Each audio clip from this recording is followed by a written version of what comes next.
First, you're going to cut your chicken breast into cubes. You're going to cut them a little bigger than chicken tenders.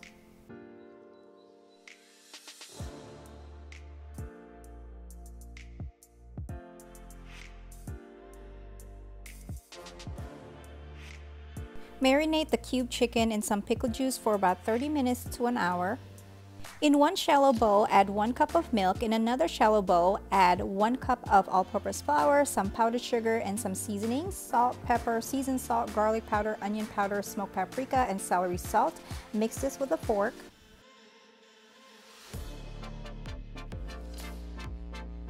Then add about 3 tablespoons of the milk into the flour mixture and give this a mix.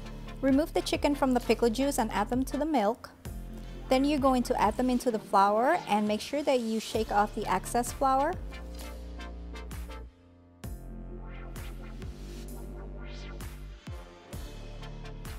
And now we're going to cook them in batches for about 4 to 5 minutes on each side. You want to make sure that you don't overcrowd your pan when you're frying. Once they are done, remove them onto a cooling rack and cook the other batch, and we're just going to let this cool off for a bit. For the waffles, I am using Eggo frozen mini waffles, and I just place them in the toaster. Then I'm going to add the chicken in between 2 waffles and secure them with a food pick.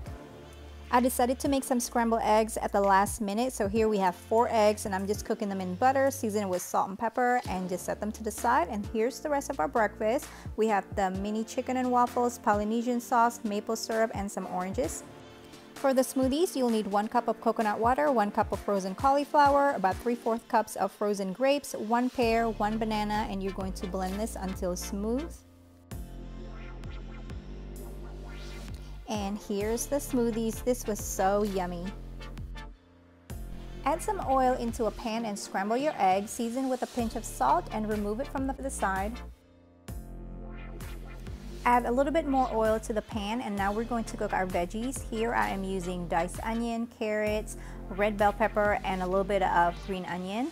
We're going to saute this for about 4 minutes. Don't forget to give it a little bit of salt and pepper. After they have softened a little bit, we're going to add our garlic. Cook this for about a minute. And now we're going to add our quinoa, edamames, and our eggs back into the pan. Give this a stir.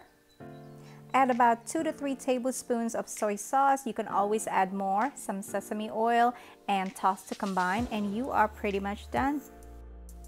And now I'm just going to put them into their plates, and you can also add some green onion and sesame seeds as your garnish. By the way, this is enough for 4 people. And here's our lunch, fried rice quinoa. Preheat your oven to 400 degrees, pierce the potatoes with a fork, and then you're going to add some olive oil and salt. Bake this for about 45 minutes. In the meantime, we're going to brown 2 pounds of ground beef. Break it up as you go. After the beef has browned, drain the fat and return to the pan. Now add your diced onion and garlic, and we're going to cook this for about 4 minutes.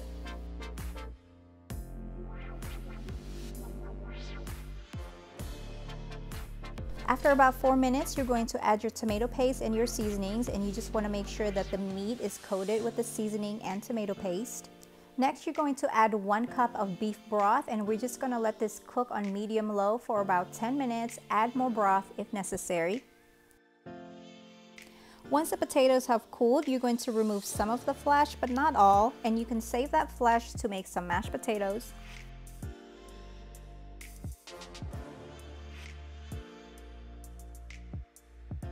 Now add some of the beef mixture into the potatoes, top with some cheese, and you're going to bake this at 400 degrees for about 10 minutes until the cheese has melted.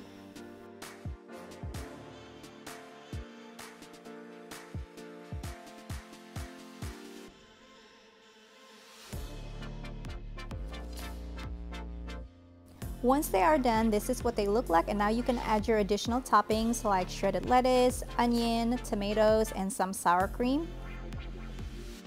I decided to let my kids add their own toppings, and I also add some avocados, and here's their dinner. Combine 32 ounces of Greek yogurt, 8 ounces of Cool Whip, and a box of dry vanilla pudding mix. And we're going to just combine this until smooth and refrigerate for about 15 minutes. This makes a lot, so just take out what you need and keep the rest in the fridge.